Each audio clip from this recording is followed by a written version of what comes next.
C'est devant un parterre de journalistes que l'Association nationale des coopératives agricoles de Côte d'Ivoire, ANACACI en abrégé, représentant l'ensemble des organisations de producteurs de café et cacao, a tenu une conférence de presse dans un réceptif hôtelier de la place pour exprimer son inquiétude face à l'avancement du processus de mise en place de l'interprofession de la filière. Sachant également que la dite structure avait bénéficié d'une ordonnance présidentielle en 2011 pour son organisation. Il faut déjà remercier la volonté politique. Le président de la République a bien voulu accepter la signature d'une ordonnance depuis 2011 pour organiser les interprofessions agricoles.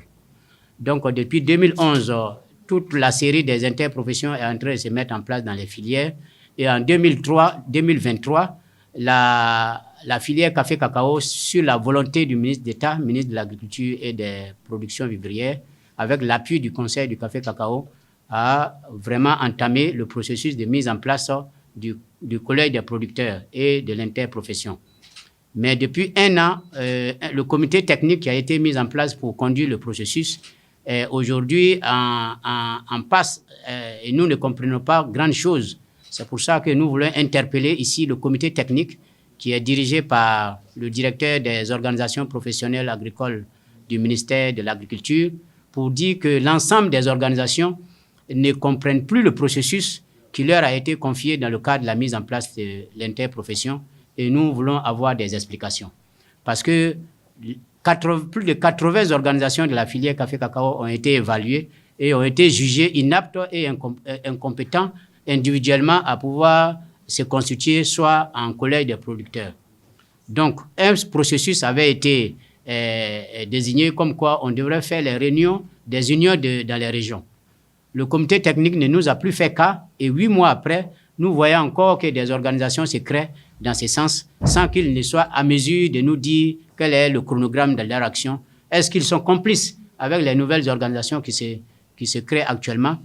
Est-ce qu'ils le laissent faire? Mais nous voulons ici expliquer à l'ensemble de la communauté, des producteurs d'abord et des sociétés coopératives, que nous attendons une déclaration du comité technique afin qu'elle puisse nous situer sur le processus de création de l'interprofession. Parce que depuis le 22 juin 2023, on n'a plus de leurs nouvelles et ils ne nous ont plus jamais situés.